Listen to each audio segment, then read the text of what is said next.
like there's porn versions of popular movies and entertainment. Porn parody, yeah. Yeah.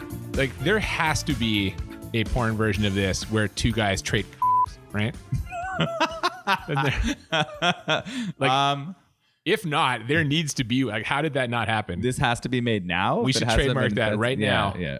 And future. That's exactly what it would be called. Welcome to Bad Movies and Beer, the future Pornhub award-winning podcast. They have Pornhub awards? I don't know. Maybe. We're going to win one for cock off. I'm Cooper. And I'm Nolan. And today we are talking about Face Off, the 1997 thriller starring Nicolas Cage and John Travolta, which maybe secretly isn't a bad movie. I don't know. This is probably going to be a controversial one on BMB because I think a lot of people love this movie and might still love it. Well, and it was a huge hit. Like, I knew it was a huge hit. You're right. Usually the movies we do are either complete bombs or they've been like savaged by critics or they are such kind of like schlocky B-movie stuff that critics wouldn't go near them. This one was a massive hit and like actually got like mostly good reviews. You think this is probably the like most money earned for a movie that we've reviewed so far? Or it's got to be so far. Yeah. So yeah, I don't know. People might get hot about this one, but I think this is a movie that, with the benefit of hindsight, the badness really kind of badness.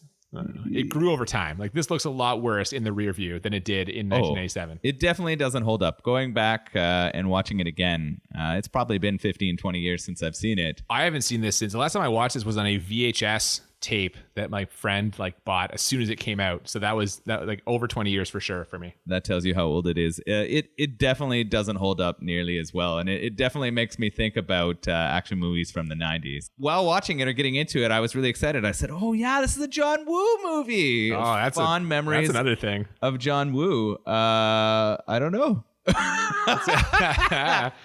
What happened to John Woo? It's one of those things, I think, where I watched Halloween, the original Halloween, about a year ago with someone who'd never seen it before. Yes. Halloween is this great, seminal horror movie. I would put it like top 10 horror movies of all time. And I watched it with this person, and afterwards I was kind of like, what do you think? And they were like, it's just, it seems like a lot of other movies. And like I get, because this was kind of like, Halloween was like one of the first ones of those, but since there's been so many imitations and so many other versions since then, the original kind of loses some of its luster. And I think that's kind of the predicament that John Woo kind of put himself in. Yeah.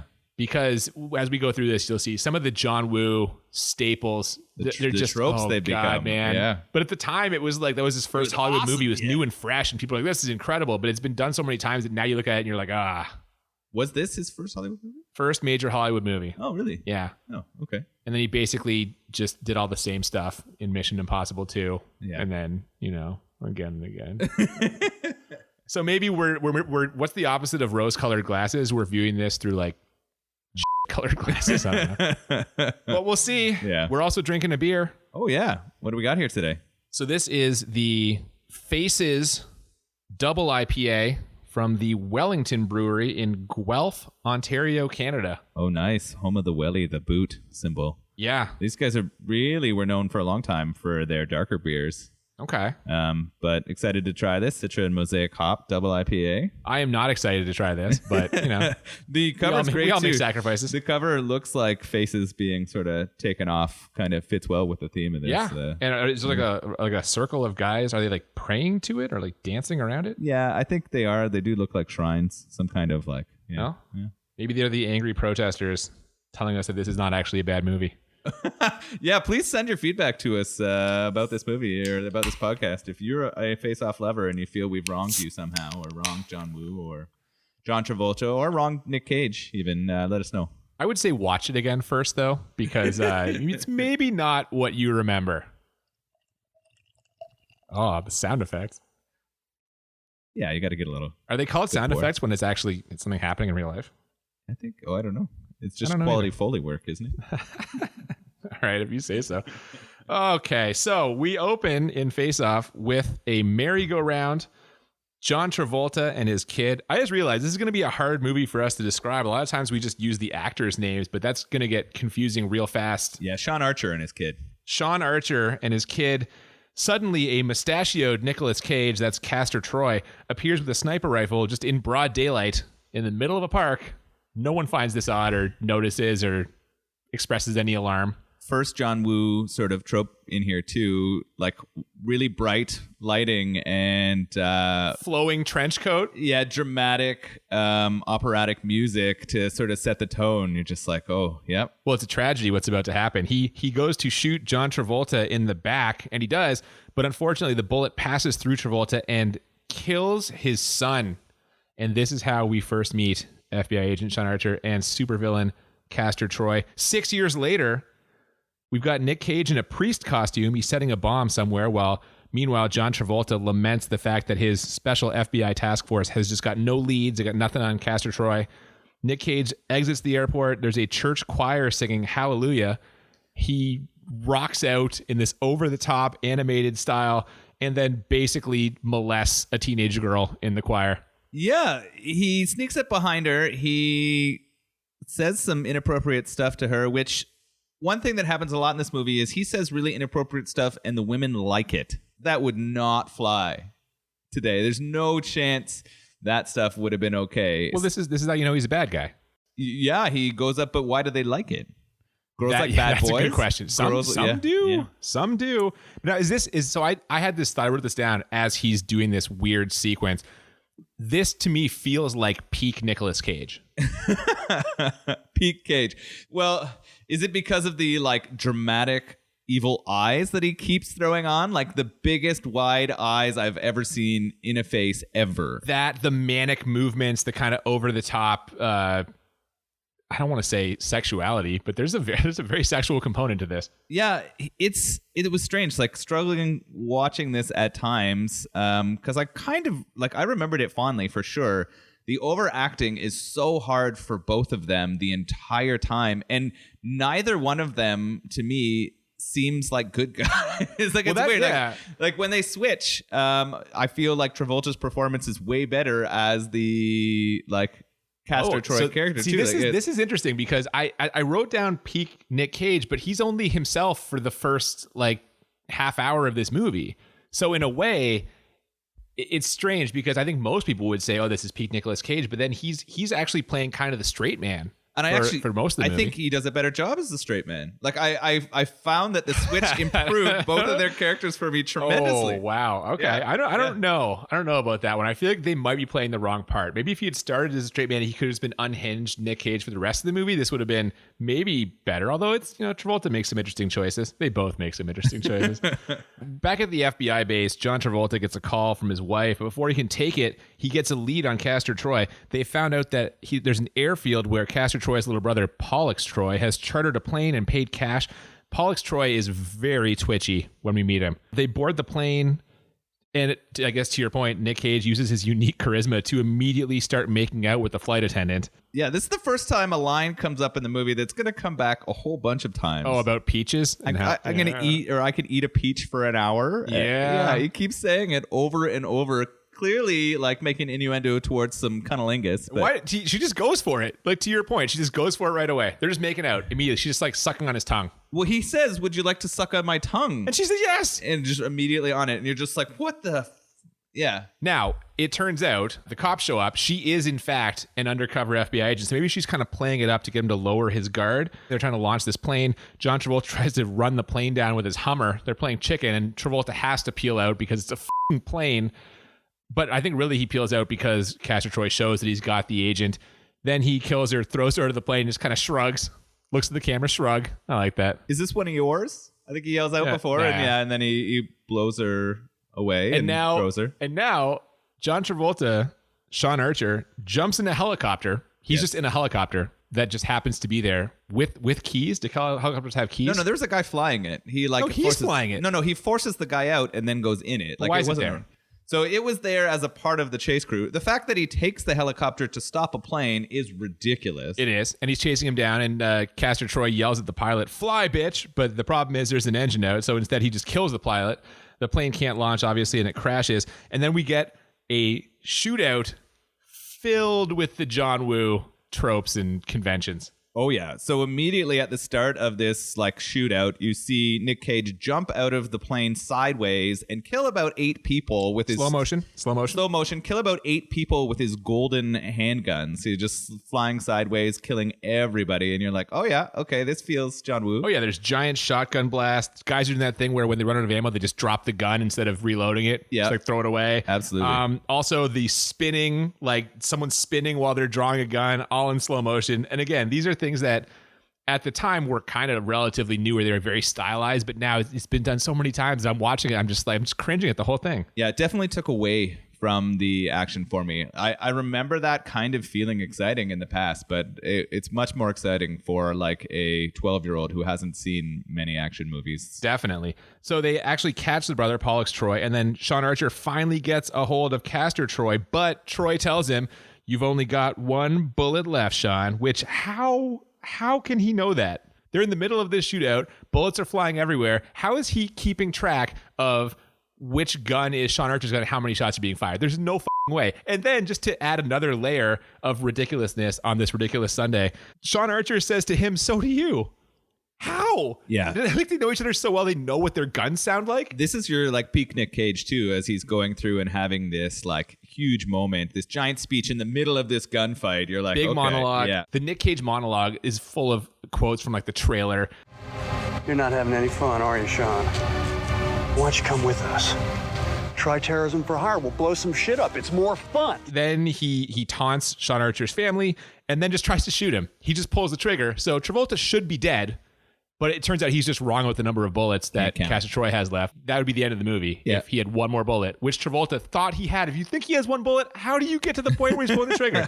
Sorry. The Nic Cage speech, this monologue, happens all while they are spinning around with guns on each other, this like weird spinning standoff. In what it seemed like an engine testing facility at the airport, because the whole time we have this giant revving engine putting all this background noise and this added danger and like intrigue into this spinning Which this fight. is how Nic Cage pulls the trigger. No bullets come out. Then he goes to try and stab John Travolta, but instead he grabs him and throws him into the path of this jet engine and just launches him down to the end of this thing. Like a wind tunnel, kind of? Yeah, it crashes into the end of the testing cage, the wind tunnel, and they say it's over. Yeah, they got him. Yeah. And then Sean Archer goes home. He finds out that phone call from his wife was because his kid got suspended. Parents, they don't understand her. Why is she dressing that way? He's just, it's your typical domestic plot right there. And it was hilarious. They show the daughter, and she's got some eye makeup on and a nose ring, and it's like, this is the end of the world. What's happening here? Big issue back then. Sean Archer's wife is mad at him until he tells her that he finally got Castor Troy. And she says, "It's over." She is in for disappointment. There's 25 minutes in this movie. It is not over. Not even close. And she has a little happy celebration. But Travolta or that guy didn't celebrate Sean at all. Archer, No. just not even a little bit happy. No, he goes back to the office, gets a standing O from all his colleagues. There's champagne sent over from the CIA. He doesn't want it. He shuts the whole thing down. Doesn't want it. Send the champagne back. He would rather dwell on all the agents who got killed. You know what else got killed? The Vibe in That Room by Sean Archer. He definitely does a good job of playing like a one-note angry cop character there. It's haunted. Yeah. I mean, if your son was shot and killed in your arms, that would probably do it. But yeah. Plus, he probably knows this isn't really over, despite what his wife thinks. And sure enough, they recover a zip disk. Remember those? It was Remember a 3.5-inch floppy. I was laughing my ass off because I was like, oh my God. Remember the computer technology in 1997? They have this big floppy disk and they pull it out and it has some of the best graphics ever. As part of the bomb plans. Yeah. Pollux Troy likes to have a little fun with his bomb plans. So there's like an animated lady in a bikini and weird animations. Her name was Sinclair, I think, the weird animated porn lady you were talking about. Oh, yeah. So they find the plans. There's going to be a big explosion with the biological payload. Of course, Pollux Troy denies the whole thing. Sean Archer wants 10 minutes alone with him, but his boss says no, so Travolta throws a little tantrum. Look, we're not going to evacuate the city on your hunch. Look, I know Castor too well for this to be a hunch. You know what? Just run the goddamn bureau any way you like. I wrote down that this was super funny because of how garbage his acting was in the scene. This is where I was saying I think Travolta's way worse in this straight man role because he could not pull that off at all. I didn't believe a second of his anger. It's ridiculous also because his boss's job is to run the bureau. So he is going to run it how he likes. I don't know why this little baby tantrum is going to get him to get what he wants. Change anything he wants? No, not even a little bit. So they find out that the only person Pollux Troy will talk to at all or tell the bomb plans to is his brother. And the problem with that is he's dead. Or is he? Yeah. No, he's not. Apparently he's not. Nope. So a different agent operating some sort of shadow operation asks Sean Archer how he'd like to be able to walk into the prison and talk to the brother as Castor Troy. And he's obviously confused. We meet Dr. Walsh, who can change people's appearance and voice. And here's the plan. They're going to laser Travolta's hairline. They're going to implant some body hair where Nic Cage has it. They're going to liposuction away Travolta's love handles. And they're going to attach Nic Cage's face to his skull. Yeah, I was loving the science here. It was wonderful. The biolab they created and the stuff that they describe is hilarious. And they go through, and the science fiction is kind of fun and kind of funny until they start trying to show you some of the stuff they're going to do. And then you're just like, it's laughable. Well, the whole premise is absurd. Now, I will say, I'm going to give them a little bit of credit here because they do address the weight thing. They say they're going to take off the love handles. They say the height difference is negligible, and it actually kind of is. Like secretly, they're less than like 2 inches apart from each other, which surprises me. The eye color was really close. You know what is not close, even a little bit though? Head size. John Travolta has this big fucking water buffalo head. Yeah, and like there's no actor in Hollywood who has a comparable head to John Travolta. It's fucking massive. It's massive. Yeah. And so we'll get to we start seeing this comes up later, kind of, but he understandably is hesitant to wear the face of the man who murdered his son. Yeah. So instead, he tries to do it the old-fashioned way, interrogates Castor Troy's gang, including Gina Gershon. Yeah. Actually, I didn't grab that pull, but you're right. Now that you say that definitely... That was a nice surprise. Yeah. I did not recall her being in this. Yep. He finds out the date that the bomb is going to go off, but that is not enough information. So he agrees to wear the Nic Cage mask, put his face on my face, let's do this thing. He goes home, wakes up his wife. She's so glad that it's him instead of a phone call saying that he won't be home. And then she says... But that's a fear I can finally let go of, huh? Yeah, about that. Who talks this way, by the way? This was the most clunky line in the script for me. I'm like, no one says those things in real life. Yeah, that's a tough one, right? Like, I think the family of people who go in, put themselves in danger probably feel that way. But she wants to have sex with them, is clear from the, wants to celebrate by getting down. We find out it's been a couple months. First time in a couple months. We find out it would have been the first time in a couple months, and when he says he's going back, she kicks him right out, right? Yep. Get out of here. Go do that assignment. There was a ton of face zooms during this whole time. Like, I found that was something that happened a lot in this movie. A lot of close-ups. So many close-up face zooms. And then he does this really weird thing throughout the movie. The Travolta character, or the Sean Archer character, where he wipes his hand down the face. God damn it. That's so strange. Yes. And so this is a moment I wrote it down in my notes because he does it to his wife and then I think his daughter before he goes off. And he's something he had done to his son in the very start of the movie too. And I'm just like, why is this very like creepy. a romantic Did he used to be blind? That's exactly what it looks like. He's trying to feel for whether that person is there, but it has this weird, creepy, I don't know. I was really uncomfortable anytime there was that weird face wipe. And he does it a bunch. He does it so often. It's far creepier when he does it later on to his daughter. But even here, I noticed it. I'm like, what the is that? Yeah, this whole time, as this is about to happen, as he's about to take it, I was getting really angry watching it, right? I was like, this is so ridiculous. He's not going to do this. You know what's going to happen. And then in my mind, the question I had most is, like, we know that somehow that both of them are going to come back. I was like, he's going to fuck his wife. Of course he is. I was like, he's going to come back and Archer's wife, right? Well, if you have an arch enemy, if you have an arch enemy who's been trying to put you in jail for decades or however many years, and you end up having his face and essentially like his body, that's the first thing you're going to do. Yeah. The very first thing is I'm going to go violate this guy's wife. And while I was watching it and I hadn't remembered correctly, I thought that to keep his face like alive, they had just put it on to Castor Troy. Like, I assumed that Sean Archer's face, they just swapped their faces. No, he's we're gonna wearing find out. We're gonna find out in a minute that wasn't the case. But I was just like, why would you do this? And we get to figure out what happens in a second. Well, he goes for the surgery, and they put his face on top of like a plastic thing that like attaches to the skull, and it it connects somehow and feeds into the nervous system. This or is the where I wrote nerves. down the science fiction was brutal. Like, I didn't like that aspect. The only part of it that I found cool was when it looked like the doctor was like molding it onto his skull. I thought that was kind of interesting. Like, Okay, so again, going back to head size, which is my main problem with this, because again, this whole premise is ridiculous, but especially when you consider the difference in their actual physical structure. They address some of the things, but on the computer simulation screen where they show these transformations happening, all of a sudden John Travolta's jaw just shrinks down to a more angular Nic Cage sized jaw, and they never explain how. Yeah, they didn't you say just they cut see it. The They didn't computer say they did animation. anything. Yeah, they have that's to true. break his jaw and reform the bones, and they do not do that. There is no way they do that. the science fiction is poor here. They just breeze right past it. We get a big dramatic reveal. Then it's time for him to go to work, or in his case, jail. And in the jail, this is quite a high-tech facility. The inmates are locked down with magnet boots. Castor Troy, Sean Archer as Castor Troy, causes quite a stir in the cafeteria and also immediately blows his cover by not recognizing this guy. And then when he does recognize him, he's like, I busted you.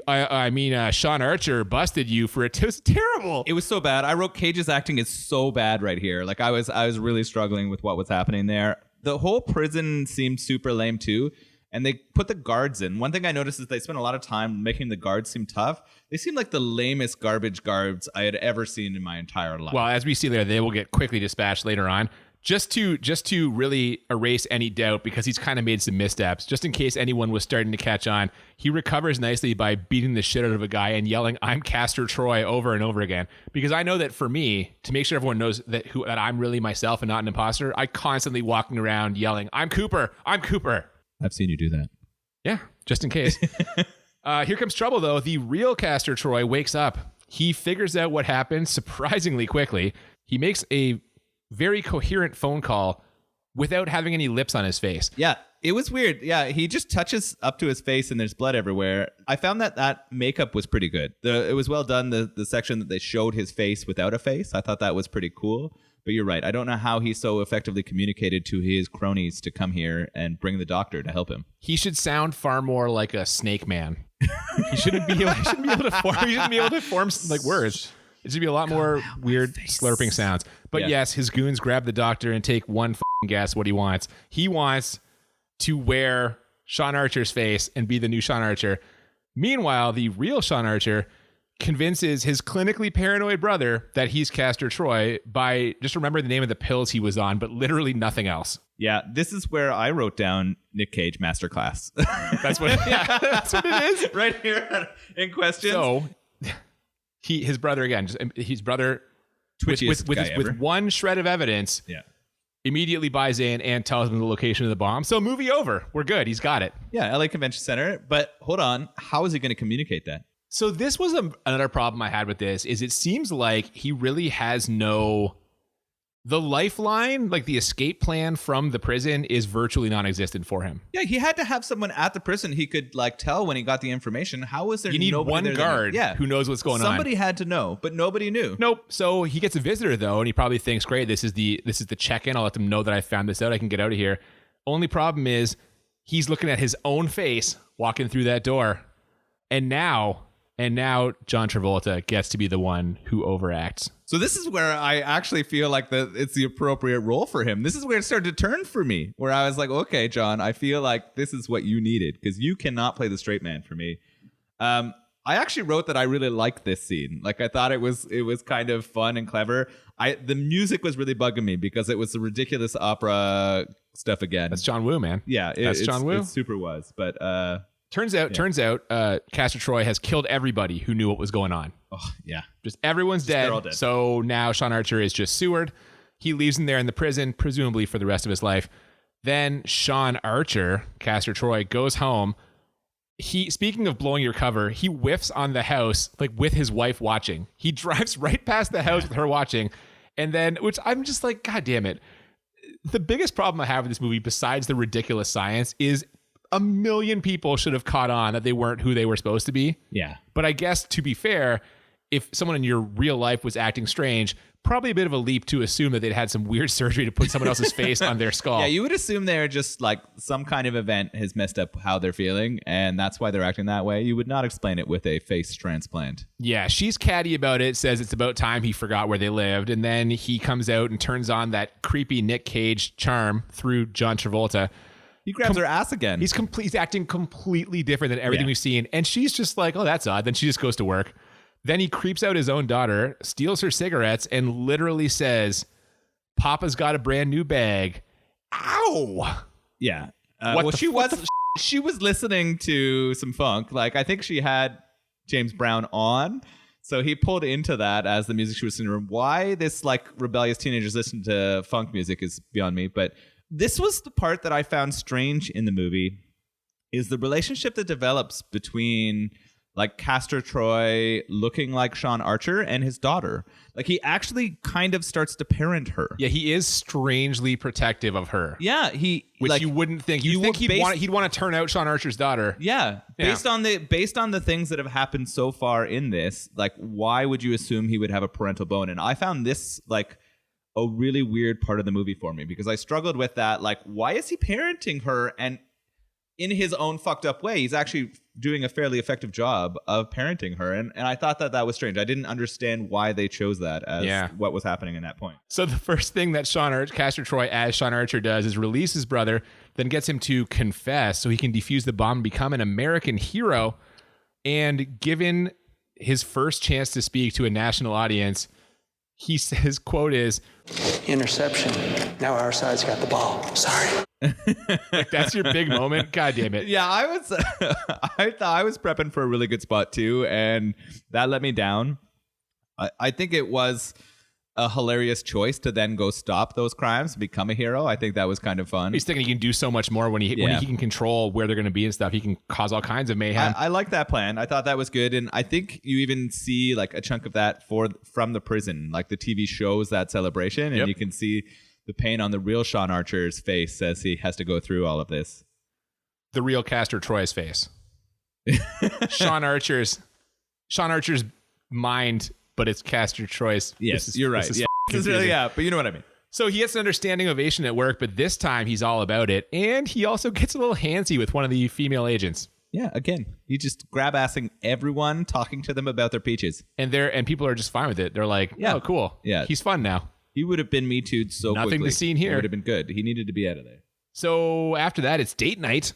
Yep. And apparently he's got his own ticket to run anti-terrorism, but his wife is starting to suspect something's up. She still sleeps with him, though. Ouch for the real Sean Archer. I mean, it's been 2 months. She had needs. Sure. Sean Archer, as if... Question. Yep. Sorry, just to go back to your very start of the movie, we talked about off. Yeah. Did they make any changes there? Would she have noticed a difference? So that's a good question. And I kind of wondered about this because they talk about the body hair and stuff. Is that one of those things where you're like, well, they just is anyone going to see this? Do we really need to modify this? I feel like they'd probably be thorough. They'd probably be like, what if someone's going to see it? That's not Castor Troy's cock. Wait a second. Yeah, I don't know. They could be very different. One could be circumcised and the other could not. But even if you do that, if you were... Yes, probably. Yeah. But then even if you, because they both end up sleeping with people. Yeah. So even if you change the appearance of the penis, would their sexual performance be the same? I don't know. Good question. Is Castor Troy going to show up in the John Travolta body and have aggressive, creepy Castor Troy sex, and Travolta's wife will be like, oh my. I assume that's what happened. Or later on, and spoilers on this later on, when John Travolta in the Nic Cage body has sex with Gina Gershon, and it's probably like somber and, very milquetoast. She's like, have you done this before? Missionary only. Is she going to be like, my peach did not get an hour of attention. What is going on? You're so sensitive. Oh, goodness. I know. These are great questions. I don't know. This is probably another way they probably should have been included originally. Sean Archer in prison, as if sensing that this just happened. Oh, my wife just got nailed. He plans an immediate escape, which results in the death of several people, including the guards, which I'm not sure how I feel about that. I mean, they're working at an illegal prison that's kind of hidden behind anything. No, hang on. It's not an illegal prison. It's run by the government. Yeah. perhaps some of It's their a methods. secret He does prison say he's that going to get the doesn't one follow guard the rules. fired. Yeah, it's a secret prison that doesn't follow the rules. Nobody can watch it. It's on a goddamn oil rig. As he finds out when he goes to escape. There is some ridiculous shit that happens for him to get out of there. He gets chased by a helicopter that fires off a gun, and he jumps off the top of a fucking oil rig and survives the fall to the ocean. They don't think he survives. How far did he have to swim? You do see shoreline from the oil rig, but it was kilometers, miles away. Like, this is right. up. And that's a better question because he is chased by a helicopter. That helicopter is still there. After he goes underwater, he needs to come up for air at some point, and I'm guessing he can't swim far enough away to be out of the range of the helicopter that would definitely be circling the oil rig looking for him. Maybe he's also Aquaman. Like, it just could be at the same time that he just was able to swim They underwater. gave him gills when they switched the thing over? I think so. Maybe we're going to give you his face, and we're also going to make it so you can breathe underwater? Yeah, I think so. Because That that's is the only way that he survived this shit. And this is crazy in a movie with so many plot holes. This is the biggest plot hole in the whole movie. It's completely He up. jumps in the helicopter's like, oh, he's dead. They just off and land somewhere? Come on. Yeah. To continue with plot holes, the next morning, Sean Archer forgets his dead son's birthday, which still doesn't tip his wife off. Yeah. They go to the grave. She cries in his shoulder. It's super awkward. And just when this day can't get any worse, he finds out that Castor Troy has escaped. He tries calling his wife, he being Sean Archer in the Castor Troy body. Yeah. Goddamn, this is confusing. Yeah. She shrugs it off, but the cops are looking for him, so he goes to hide out with his old gang, and they hatch a plan: get Sean Archer and take his face off. They work the title in. I wrote this down because they say it several times, and I even wrote down this one is for Cooper. Big time. I know how much you love when the title gets worked in. I love it. And the character says it at least 3 times, and I was like, this is great. Before we get there, how does he try to call people? Because I love this moment. He's driving along and he pulls out his car phone. Yeah, I was just like, oh my God, car phone. This is a strange. This is where this movie doesn't hold up to me, right? Like we start seeing some of this stuff that you know what though, you can't really. I have a hard time looking at movies that way because if you go through almost any movie made, there's going to be all that shit. Just the existence of cell phones would immediately render like 90% of the problems obsolete. It is true. The cell phone has solved most of the world's problems. Any movie where someone's racing to get somewhere to notify people, but they have to actually be there in person, like a cell phone, done. So they go back and he goes with the old cronies, right? And they're going to go take his face off. And they say it, you're right. They say it like 19 times. It's great. And then you see the drug moment where they start taking drugs together. And I actually wrote down that I thought that Travolta as Castor Troy or impersonating Castor Troy, whatever, that moment for Nic Cage was really well done. I think they did a really good job. Like I thought he did a good job showing that moment. He conveys the struggle of wearing the face of the man who killed your son and also trying cocaine for the first time. Yeah, exactly. I thought that was really well done. I thought they did, and that's what leads to that weird, sexy stuff. It is. Back at the house, Hyde from that 70s show drops off Sean Archer's daughter and gets a little aggressive with her. So Castor Troy as Sean Archer comes out and just kicks the shit out of him. Yeah, I wrote another weird dad moment here. Like he really stood up for the daughter of his arch nemesis. So he does that, which has got to be out of character.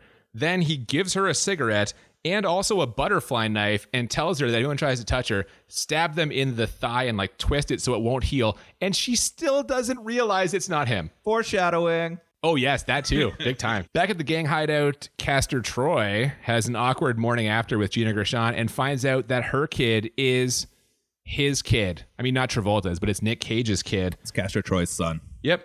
But Pollux Troy spots him there, notifies his brother, and the FBI just starts spraying the place with bullets. Hold on. There's a kid in the window. Yeah.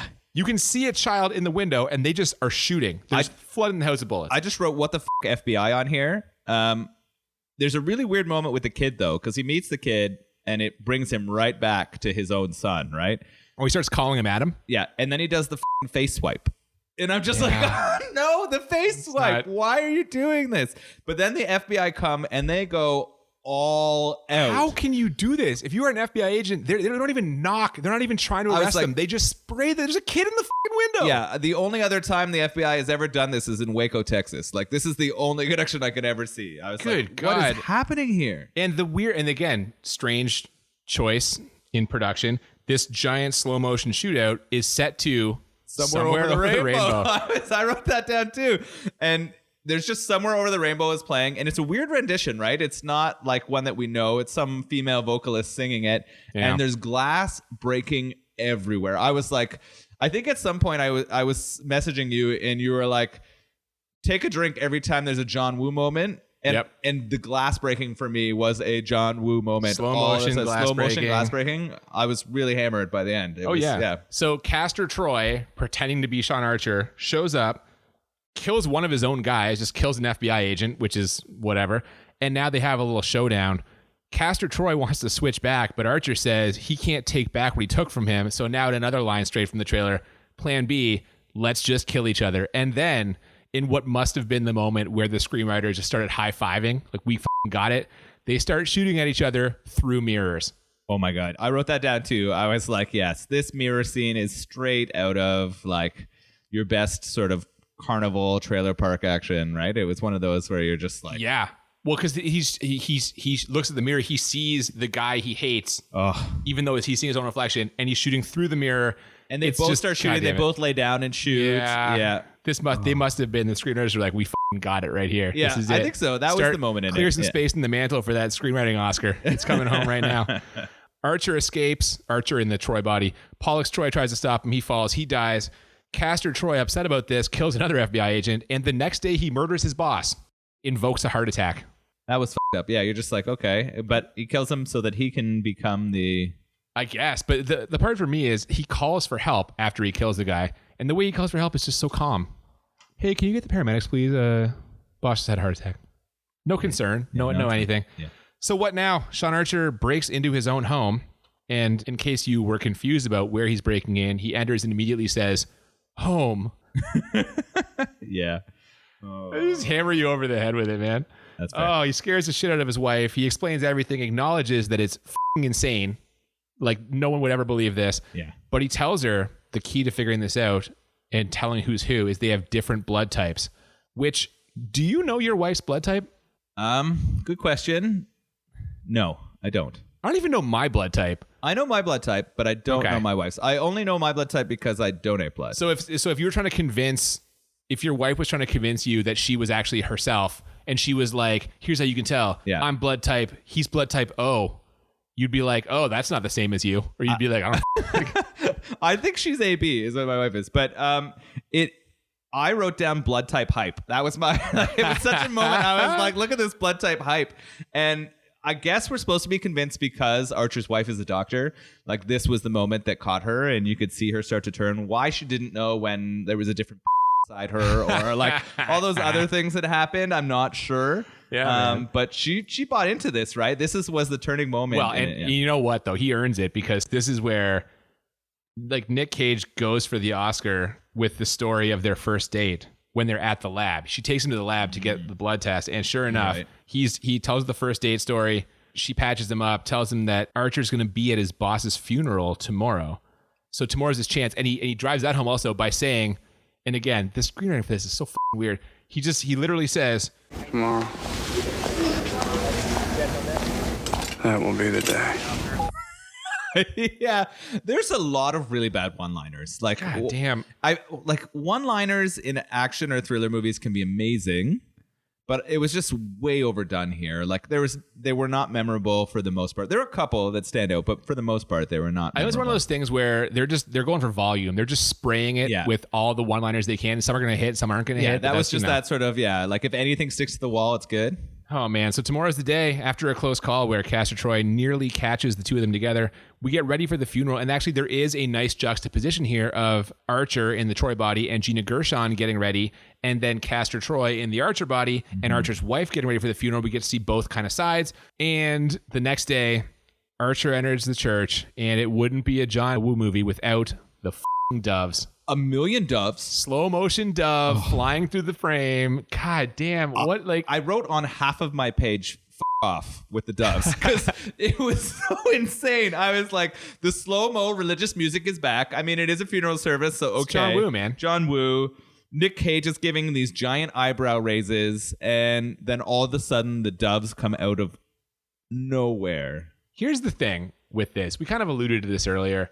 You do something once and people are like, oh, that was really cool. And maybe you do it a second time and they're like, oh, that's good stuff. But you do it like 7 times in 7 different movies. And by the end, people are like, this is the M. Night Shyamalan thing. Like every time you do it, it gets a little less impressive. Worse, yeah. And you're just, by the end, you're really just like, f*** stick with that same thing. It's like sometimes like bands can get away with the same sound over a course. And in fact, sometimes they're expected to.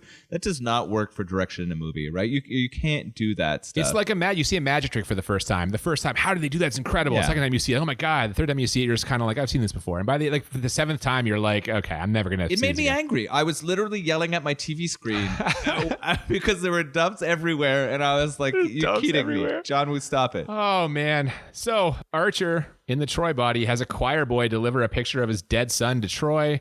Then it's time for the funeral showdown. We get a nice John Travolta monologue. He brings out Archer's wife at gunpoint.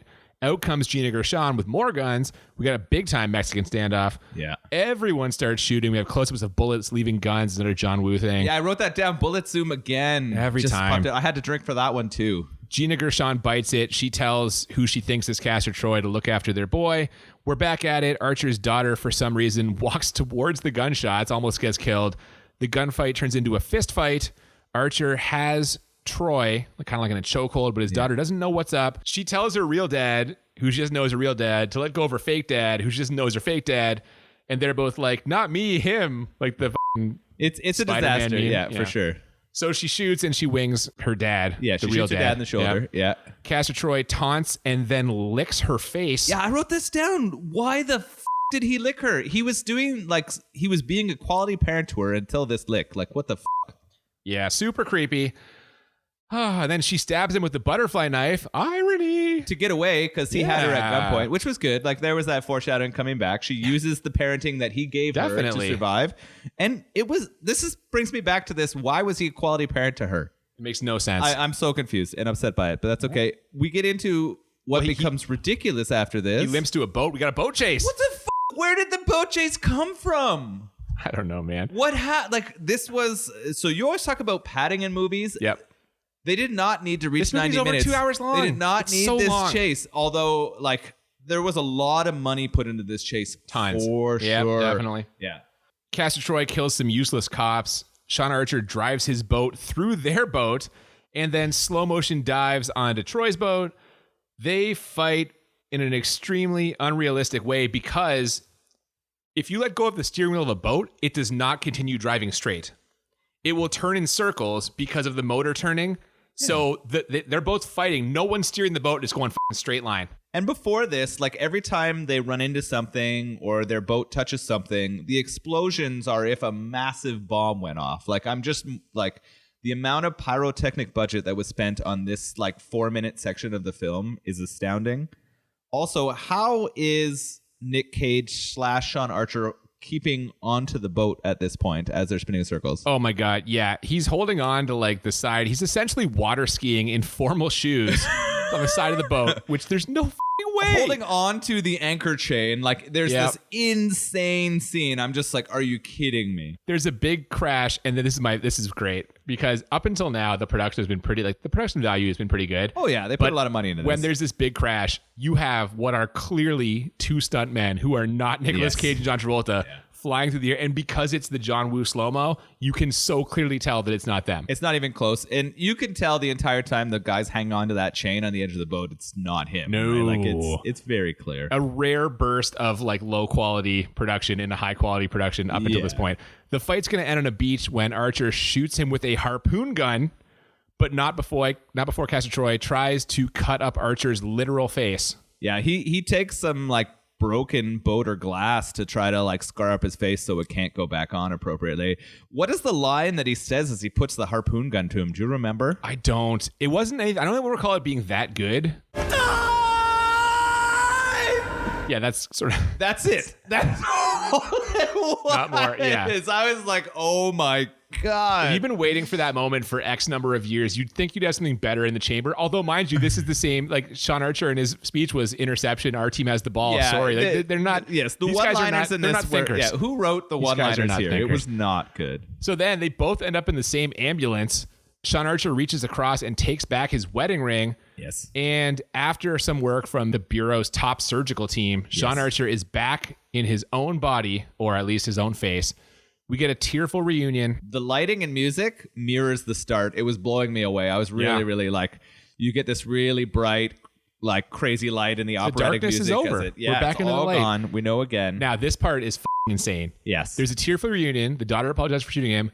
He face washes her again with that weird down swipe. Oh my God, I hated it. And then he introduces the new replacement son. He's got Gina Gershon's kid, and he basically is like, this is Adam 2. So, and he had not cleared this with the wife first. no, and her agreeing to it in that very moment, in like, he basically brings this child and he says, This is whoever he gonna needs a adopt place him. to live. Yeah. We're going to adopt him. And the daughter, who for some reason to me at this point just looks like Britney Spears, she becomes amazing big sister. And the wife just has like a look with him and like a one word, okay. Like this was like, He just like looks at her and like kind of shrugs. She like nods yes. yeah, like let's this do is, it. we've adopted him. He's here. And the kid is like, I mean, he doesn't have anyone else, but he's just like, why did they have the same haircut too? It really bothered me that both of the kids had the same like Well, this weird is bowl my cut. question. Yeah. How much time goes by until they just start calling him Adam? Yeah, I hope they don't. I don't know, but maybe they will, because it was really creepy. Like that so ending, weird. The ending was strange. I didn't like it. I guess I hope they're happy, but I don't know. They're so fucked up. Oh my God, they're so fucked up. And now they literally have you cannot. He's just a replacement son. It's so strange to me that they're like, Yeah, it's we're a true. family again. I was thinking about this. We're going to get into our ratings here in a second. Yeah. And I am probably going to make some people upset with my ratings. So, okay, why don't we just go right to that? Mm-hmm. On a 1 to 10 for how bad this movie is, Yep. I'm giving this a 10. Oh, And here's why. okay. I have a few reasons why. All right. Some of the earlier episodes, producer John gave me some shit about, because I was not rating movies as being bad under the idea that They were they're Hollywood professional movies. they have a big production budget, like it's a professional style production. Yes. And he kind of pointed out, he said to me, he's like, isn't it worse if they have all the resources at their disposal and they blow it? Yeah. And he's not necessarily wrong. So my main issue with this and why I'm giving this a 10, for the first time, putting it in play for the Crit 20, is the whole premise of this movie is completely insane. It is an insane premise.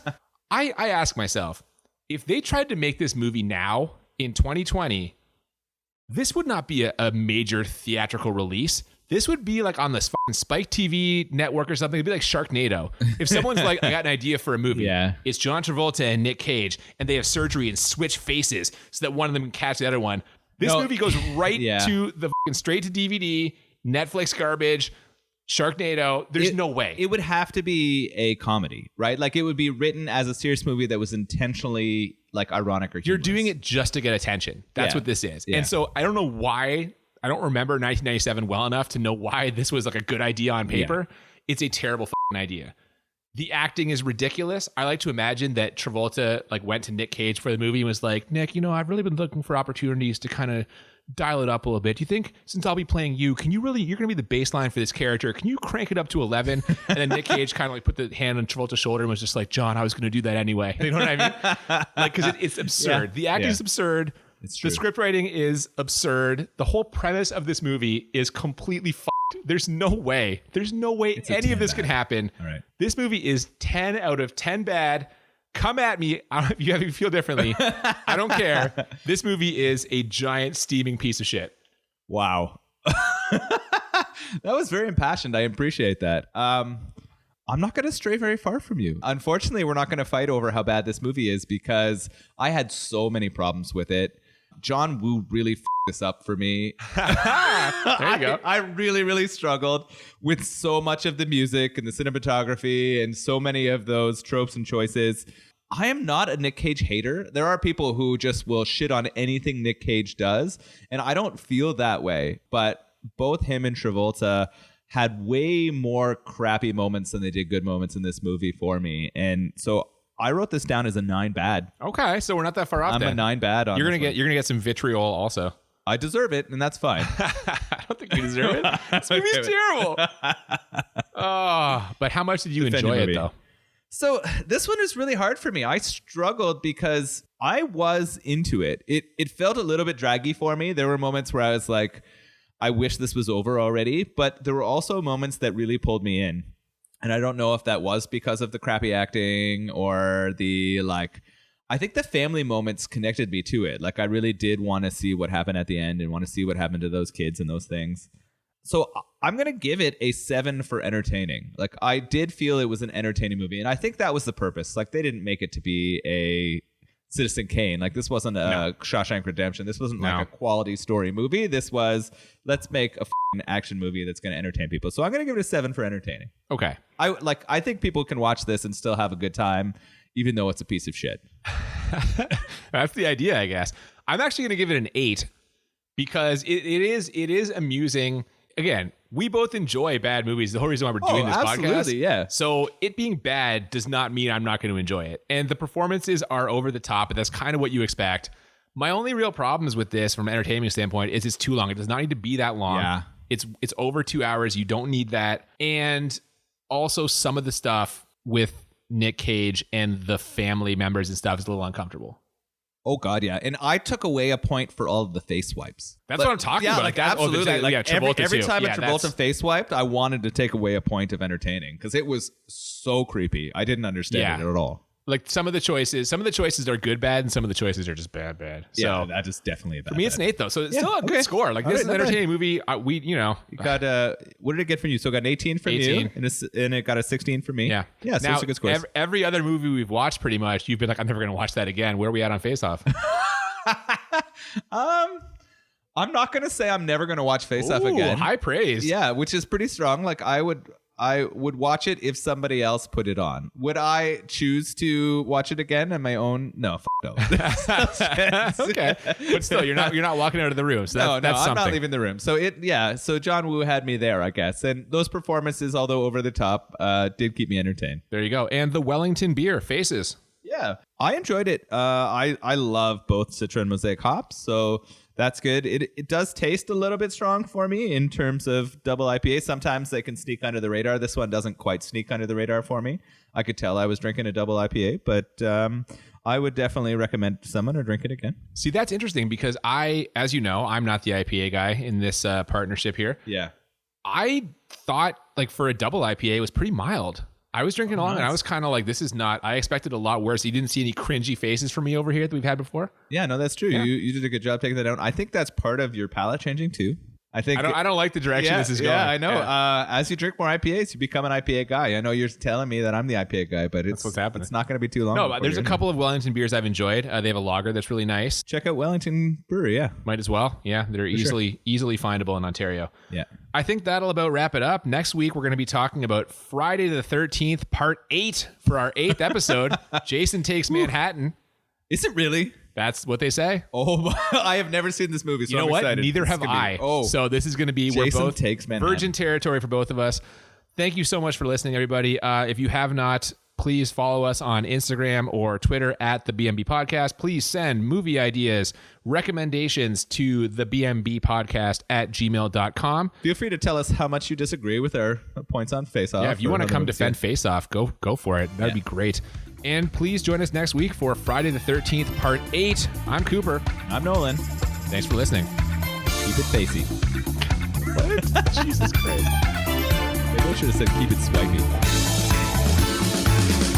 In order to trap him, he must become him.